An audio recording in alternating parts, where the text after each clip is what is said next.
Doctor BR Ambedkar ఆశయాలను అమలు చేస్తున్న ఘనత ప్రధాని మోదీకే లక్ష్మణ్. ప్రధాని మోదీ రాజ్యాంగానికి సముచిత గౌరవం ఇస్తారని అన్నారు. రాజ్యాంగంపై కాంగ్రెస్ సర్కార్ తప్పుడు ప్రచారం చేస్తుందని మండిపడ్డారు. ఇక హైదరాబాద్ ముషీరాబాద్లో హమారా సంవిధానం హమారా స్వాభిమాన కార్యక్రమం జరిగింది. అంబేద్కర్ను అవమానించిందే కాంగ్రెస్ పార్టీ అని అన్నారు ఎంపీ లక్ష్మణ్. కార్యక్రమంలో బీజేపీ నేతలు కార్యకర్తలు పాల్గొన్నారు. జనాభాలో 70 సంవత్సరాలు ఈ రాజ్యాంగం అనేక ఆటంకాలు ఎదుర్కొన్నప్పటికీ కొన్ని ప్రభుత్వాలు ఈ రాజ్యాంగాన్ని తమ యొక్క అధికారం కోసం మార్పులు చేసినప్పటికీ కూడా 70 సంవత్సరాల తర్వాత కూడా ఇంకా ఇది రాజ్యాంగం గొప్పగా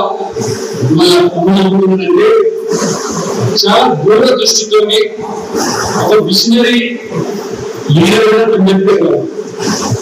భారతదేశం యొక్క సంస్కృతి సాంప్రదాయాలు భిన్న వర్గాలు భాషలు